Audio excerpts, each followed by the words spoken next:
Welcome back to another episode of Deck Builders. I'm your host, Pedro Rodriguez, and today we're going to be going over my Deathcloud deck for Extended. So here we are looking at the deck, and the first card that you see is Deathcloud right here, the namesake of the deck. Looking at the deck list from Worlds, I played someone at Worlds that caught my interest, and I ended up looking at his record, and he ended up playing Deathcloud, and he did well at Berlin playing the deck. So that's what caught my interest at first. And this deck did 6-0 Worlds, or a version of it did 6-0 Worlds. And that certain pilot also did well with it in Berlin and Worlds. So that's why I chose to look at this deck. And yet again, another of our members, Cassandra, also had interest in the deck, and that's another deck that we got the idea from her. So looking at the deck, the main card is Deathcloud, and really against any deck, if you resolve Deathcloud for basically their board, you win. There's no way that they can win. So in order to do that, you have your spells in your deck that let you get to that point. So there's, for example, Damnation, that's critical against decks like Affinity and Zoo. It has applications in other matchups too. And then one of the stars of the deck, Garruk right here, in Extended right now, Extended has a hard time dealing with Garruk because it's really the only good planeswalker, so it's kind of a one-of-a-kind deal. It's really good against Zoo because it almost always 2-for-1s them, and Fairies has a rough time against it if they don't have a mana leak. And it's the same deal with liliana Vess, and it has a high toughness. Toughness is 5 to start out with, and you start discarding, you're getting card advantage there. So in order to get into this part of the end game of the deck, you have to cast all these removal spells like thoughtseize, smother, and putrefy. And we decided thoughtseize is really good in this format. It disrupts a lot of decks and really slows the game down. A lot of decks are running Chrome Mox right now in order to speed themselves up, and we just decided to go like all the other Deathcloud decks and slow the other decks down to our pace.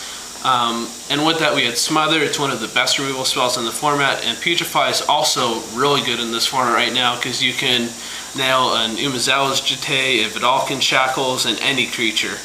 And then we go on to the creatures of this deck, and you can see Sakura Tri-Belter, one of my favorite cards of all time. It really slows down Zoo, slows down any deck, and it also accelerates you. So it goes to the theme of slow them down and speed you up. Tarmogoyf, best creature ever printed. The only bad thing about it is it getting Threads of Disloyalty. Eternal Witness, most of us are running 3, but we decided to go with 2 because we wanted a 24th land. And then the last choice in the deck is Kitchen Finks or Ravenous Baloth, and we tested both, and we like the Kitchen Finks better because it's better in the Zoo matchup and it comes down earlier against Fairies. It's actually one of the critical cards to resolve against Fairies. So from there, we look at the land base. There are a few differences. First, we're running 24 land. Most of the lists are running only 23.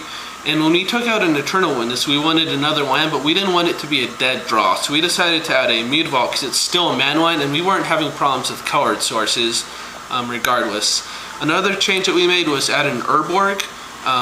Because basically if you have an urborg in any game, you're set for the game in terms of black mana, and it also lets you cast a Damnation out of nowhere.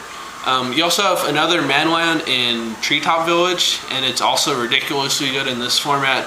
And Golgari Rotfarm also helps you bring up your land count, or at least your virtual land count. The last card in the deck that I wanted to go over, at least in the main deck, was Crime Punishment. And putting the Crime Punishment main deck, first it gives the illusion that you're running more Crime Punishments in the main deck, and second it's a fourth sweeper. And it doesn't have to be a Damnation. So when we look at the sideboard, I'm just talk about some critical cards. The first critical card we already talked about it, Crime Punishment. We have 2 more copies in the sideboard, and it really helps you out against elves. It speeds you up against them. It also is critical in the Affinity matchup because just blowing up 2 lands is really good against them. The second card that we have is Pithing Needle, and originally when I saw it on the list, I didn't think it was very good. But after testing against Affinity, it's ridiculously good against them. It nails their cranial plating, it nails all 4 of them.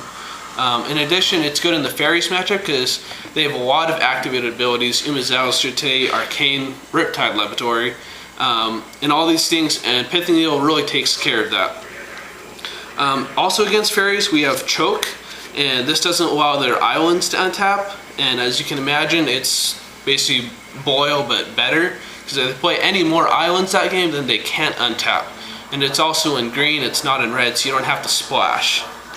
Then the last 2 cards in my sideboard, I have Deathmark in the sideboard, and that's for the Elves matchup, and it also improves the Zoo matchup. Deathmark can take care of Tarmogoyf, Wild Nakatl, all these great cards against you, Garruk Teague, and against the Elves matchup, it's just a 1-mana removal spell, which is what you want. The last card I have is Knight of Souls Betrayal, and that's again for the Elf matchup, because that's our worst matchup. So I hope you like the deck, and test it out yourself, see how it works, and post in the forums. Thank you for watching.